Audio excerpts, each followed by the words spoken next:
বিশ্বনবীকে special surprise দেওয়ার জন্য আল্লাহ প্ল্যান করলেন।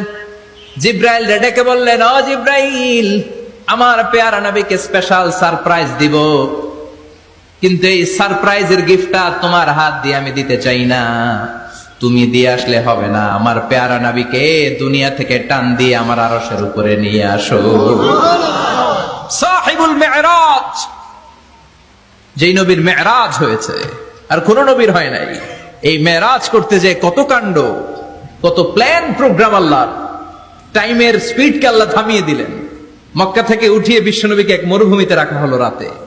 বললেন দোয়া করেন। দোয়া করে বিশ্বনবী বললেন, ভাই জিব্রাইল, এটা কোন জায়গা, কোথায় দোয়া করব?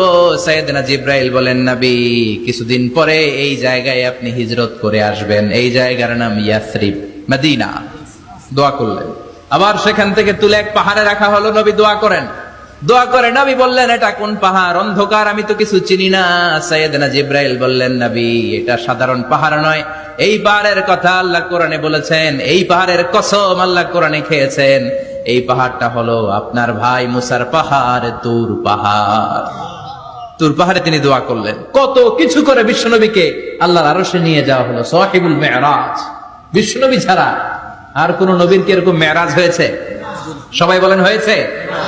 বিশ্বনবী মেরাজে গেলেন, মেরাজ থেকে ফিরে আসলেন। বিশ্বনবী বর্ণনা করলেন, আমি বাইতুল মাকদাস দেখেছি মাঝরাতে, লক্ষাধিক নবীকে নিয়ে নামাজের ইমামতি করেছি, 7 আকাশ দেখেছি, আল্লাহর আরশ দেখেছি, আল্লাহর সাথে কথা বলেছি, আবার ফজরের আগেই মক্কায় ফিরে এসেছি।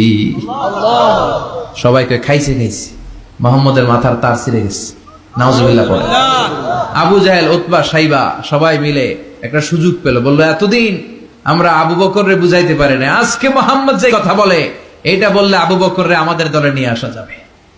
সবাই সাইয়েদনা আবু বকরের কাছে যায়, যে বলে, আবু বকর, জানো নাকি তোমার নবী নতুন কথা আমদানি করেছে? কি বলেছে আমার নবী? তোমার নবী বলে মাঝরাতে বাইতুল মাকদাস গিয়েছে।